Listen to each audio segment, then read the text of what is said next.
The misunderstanding. She hasn't looked at me the same way since the misunderstanding.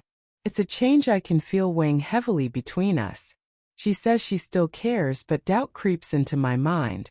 She's worried about what her family will think again. How they might hear things from others in the neighborhood. The whispers that we're more than just friends. More than a casual pair of roommates. And I can see the strain that all of this is putting on her. I try to reason with her. Your parents already suspect, I remind her gently. They love you, and they love everything about you, even this. But I may as well be talking to a wall. Her mind is fixed on the rumors swirling around us. The misunderstanding. It all started one Saturday morning. We were in the kitchen, simply enjoying the warmth of the sun streaming through the window. It was a lazy sort of morning, the kind that felt timeless. I love her laugh. There's something about it that makes the world feel lighter. But that day I noticed something different in her smile. A guardedness. As we prepared breakfast, I leaned over to adjust the heat on the skillet, and she caught my eye. The moment hung there, charged with unspoken words. Yet, instead of saying anything, I merely smiled back. I wanted to enjoy the moment without overthinking it, but tension was simmering just below the surface. That's when I accidentally knocked over a mug, shattering it into pieces on the floor. At the sound of the crash, I jumped, and my heart raced. I turned to see her face pale, an expression of pure shock making its way across her features. It was as if an unspoken truth had just been laid bare before us, one that neither of us was ready to confront. I'm so sorry, I stammered, dropping to my knees to gather up the shards. I didn't mean to. It's fine, she interrupted, but her voice was taut. We took a moment to breathe, but the air felt heavy with unresolved tension. I could see the cogs turning in her mind, dissecting every little interaction we'd had. Every laugh that lingered a second too long. I think we should talk, I said carefully, my heart pounding. But she shook her head, a look of determination in her eyes. Not now, she replied firmly, turning away. The doorbell rang, and she went to answer it. I watched her walk away, that distance suddenly feeling monumental. My phone buzzed. It was a message from a friend, asking how things were between us. I glanced out the window, seeing the kids outside playing, their laughter a stark contrast to the silence that had fallen within our home. The misunderstanding hung in the air like the scent of burnt toast. Each passing day since that morning felt heavier than the last. We moved around each other like strangers, sharing the same space but unwilling to make contact. I'm going to meet Ella for dinner, she finally told me one evening, her tone neutral, avoiding my gaze. Okay, I replied softly, my heart sinking. I knew Ella. She was a friend from college, someone I admired for her confidence and clarity. I couldn't help but worry about what she might say to my partner, how she would attempt to dissect this inexplicable divide between us. Good night, she said, her back to me as she left. Good night, I echoed, wishing for the connection we used to have. That night, I lay in bed, waiting for her to return. The house was quieter than usual. The walls seemed to close in around me. I fell asleep before she came back, as was so often the case, but this time my dreams were troubled. I awoke later to the sound of muffled sobs breaking through the stillness. I turned over, and there she was on the edge of the bed, wrapped in shadows, the moonlight casting faint shapes across her face. What's wrong? I whispered, instinctively reaching out. She flinched at my touch, a response that cut deeper than any words could. I don't know if I can do this anymore, she replied in a broken whisper. The words settled between us like a bitter chill. You're not leaving me, are you? I asked, my voice trembling. I don't know, she admitted, tears spilling down her cheeks. Everything feels so complicated.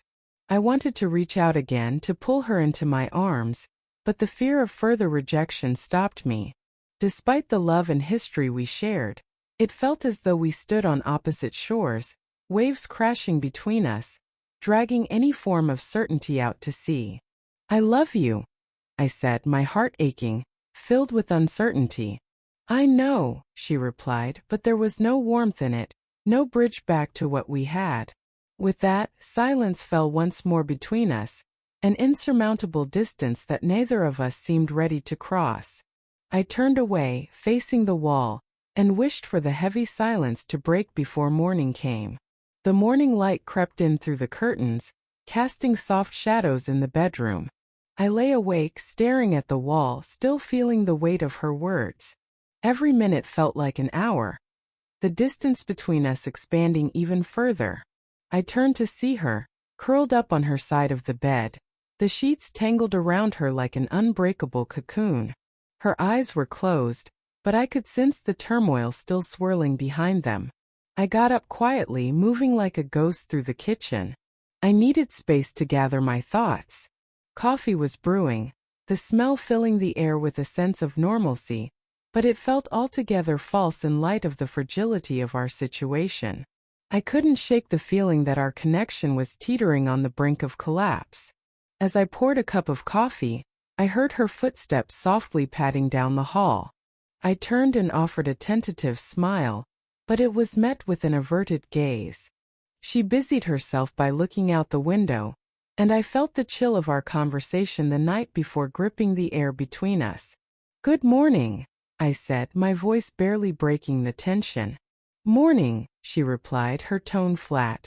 I took a sip of my coffee, silently pleading for the strength to navigate this precarious moment. "Are you feeling any better?" Her silence hung between us, a wall made of unsaid words. "I don't know," she finally admitted, biting her lip. "Everything just feels confusing. I didn't expect it to be this hard." "I didn't either," I said, taking a step closer, trying to bridge the widening gulf. "But we can talk it out." "No," she interrupted, the sharpness of her tone surprising both of us. She turned to face me, vulnerability etched on her features. "I don't want to talk about that. It makes everything worse. I just want things to go back to normal. Maybe we can find a way back," I suggested, feeling that spark of hope ignite. "We can work through this together. I believe we can." Her expression softened momentarily. "I want to believe that too. But I can't stop thinking about what other people might say. How they'll judge us. Who cares what they think?" I countered gently. "What matters is us, and how we feel about each other." She glanced away, her gaze settling on the horizon visible through the window. "I know, but that's not easy. I don't want anyone to see me as a dyke," I finished for her, feeling a pang of frustration mingled with sympathy. "That's just a label. We're so much more than that." "Maybe," she murmured, her voice trailing off. The unease returned, settling back into our conversation. I could feel the shift, the walls sliding back into place. It hurt to watch her build up those defenses again. "What if we tried something different?" I suggested, trying to redirect our focus. "We could take a little trip, just the two of us. Get away from here, away from the noise and the judgment. Just focus on us for a weekend." Her brow furrowed, hesitating as she considered the idea. "A trip?" "Yeah," I encouraged. "Somewhere peaceful. We can hike, cook together, go to the beach, whatever you want. Just think of it as a way to break free, even for a little while." "I don't know," she said skeptically, but I could see her mind racing, contemplating the escape. "Please? I can't bear this distance between us. I need you." She looked at me then, really looked at me, and in that moment I felt the slightest crack in her shield. "Okay," she finally replied, the word heavy with ambiguity but also something hopeful. "I'll think about it." As the days passed, we fell into a familiar routine but with heavy hearts. The misunderstanding still loomed over us, like a dark cloud refusing to dissipate. I busied myself with planning, searching for cozy cabins, booking trails, trying to push away the anxiety that threatened to suffocate me if I thought about it too much. Then, just as I was beginning to feel hopeless, she walked into the room one evening, a spark of determination in her eyes. I've been thinking about that trip, she said, her voice steadied. Let's do it. I didn't know how to respond at first. The warmth spread through me like sunlight breaking through a gloomy day. Really? Yeah, she nodded. I think we need it. Get away from all the noise. Oh, thank God. I laughed, a blend of relief and joy bubbling up. I'll get everything ready. Within days we had packed our belongings and set off, the car humming along the highways, the scenery shifting from familiar concrete to sprawling greens and blossoms. I could feel the tension slowly unraveling as we drove further away from our worries. By the time we arrived at the cabin, a quaint little place nestled among tall pines, I could see her relaxing for the first time in weeks. The air was fresh, the sounds of birds chirping a welcome contrast to the city's chaos. See? Isn't this nice? I said, unloading the bags. She smiled back, a small but genuine smile that made the corners of my heart flutter. You were right, she admitted, taking a deep breath and closing her eyes for a moment. The sun kissed her face, a sense of renewal washing over her. As we settled in, we spent our days hiking trails, making fires at night, and sharing laughter over dinner. Each moment felt like a piece of our old selves resurfacing. But it was one night while we were roasting marshmallows that I saw the flicker of vulnerability again. Can I ask you something? She said, her voice quieter than usual. Of course, I replied, offering her a marshmallow on a stick. Do you ever worry about what happened back there? How it changed things? I took a breath, feeling the gravity of her question. I do. But more than that, I worry about the distance it created. I don't want to lose you. The crackling fire illuminated her expression, a mix of contemplation and fear. I don't want to lose you either. I just want it to be okay to be us. It is okay, I assured her, reaching out to squeeze her hand. It's okay to be us. Together. As we sat there, the stars shining above us, I felt hope blossom anew. We still had a long way to go, but maybe, just maybe, we could find our way back to each other. The following days unfolded with a lightness that had been absent for weeks. Each morning we awoke to the sound of rustling leaves and the gentle chirp of birds, the atmosphere infused with a sense of renewal. We spent our afternoons hiking trails lined with wildflowers, the world opening up around us, and our evenings spent around the fire, watching the stars emerge one by one, like little twinkling reminders of the beauty around us. One evening, as I prepared dinner in our cozy cabin, I felt her presence behind me. I turned to see her leaning against the doorframe, watching me with a soft expression. The warmth from the fire cast gentle shadows on her face, and for a moment time stood still. Hey, she said, her voice imbued with a new softness. Hey, I replied, my heart fluttering at the sight of her. I was thinking, she began, hesitating as though choosing her words carefully, about the future. The weight of those words hung in the air, and I set down the knife I was using to chop vegetables. What about it? What if after this trip, what if we make a promise to really talk? Without holding back, she suggested, stepping closer. In her eyes I saw the shimmer of determination peeking through the haze of uncertainty. I'd love that, I said, unable to contain the smile breaking across my face. I want us to be honest with each other about everything.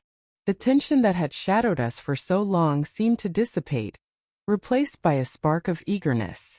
Together we prepared dinner, the uncomfortable silence replaced by laughter and playful banter.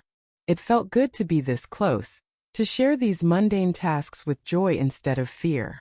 After our meal, we settled outside beneath the blanket of stars that felt impossibly close. The fire crackled softly beside us, casting a warm glow against the cool night air. I leaned my head against her shoulder, the comfort of her presence grounding me. Remember when we used to make these plans? To travel, to explore the world together? She asked, a tinge of nostalgia lining her voice. I do, I replied, recalling those dreams like distant echoes. We always talked about going to the coast, watching the waves roll in. Let's make that a reality. She turned slightly to look at me, her expression serious yet hopeful. No more holding back. Just us living this life we dreamed about together. I felt that warmth spread through me again. An electric thrill of possibility. You mean it? Yeah, she affirmed, her fingers intertwining with mine as if sealing a sacred promise. I want to be with you fully. Not just in the shadows, not hiding but embracing who we are. Together. I squeezed her hand, the weight of her words uncoiling the tension that had settled in my chest. I want that too. As the night deepened, we began to share everything. The dreams we had tucked away, the fears that had lingered in the dark corners of our minds. I told her about my own insecurities, the fear of judgment and societal expectations that had haunted me. She reciprocated with her own stories and worries, and with each exchanged word, I felt more connected, more understood than I had in a long time. The night wore on and I could see the spark returning to her eyes, a lightness that mirrored my own growing sense of freedom. Then, in a moment of courage, I looked deep into her eyes, feeling the weight of my own desire to seal this reconnection. Can we start fresh, just you and me? As we truly are. She smiled, and in that smile, I saw the dawn breaking through the darkness of our past. Yes. And let's promise not to let the world define us anymore. With that, she leaned in, her forehead resting against mine, a gentle sigh escaping her lips as peace washed over us. As the fire dwindled to glowing embers, we nestled closer together, whispering plans for the future. Trips to the coast, picnics under the sun, a life filled with warmth and laughter instead of shadows and doubt. The night wrapped around us, thick with stars, and in that moment, I knew we would emerge stronger than before. When we finally made our way back to the city days later, it felt like returning to a new chapter rather than the stale remnants of the old one. There was still a long way to go, and challenges awaited us, but I felt a newfound sense of determination to face them together. We returned to our life, hand in hand, ready to confront the world. And although the road ahead might be bumpy, it didn't feel overwhelming. We'll take it one step at a time, I murmured, squeezing her hand. Together, she affirmed with a smile. As the city buzzed around us, I knew we were no longer defined by the misunderstandings of the past, but by the love we chose to nurture. Breaking free from the confines of fear, we would build a life rooted in honesty, passion, and resilience. And as we stepped into our new future, I couldn't help but think that perhaps love, after all, was about transformation, not just of self but of connection. Together, we were ready to embrace whatever came our way, because we weren't just surviving, we were choosing to live.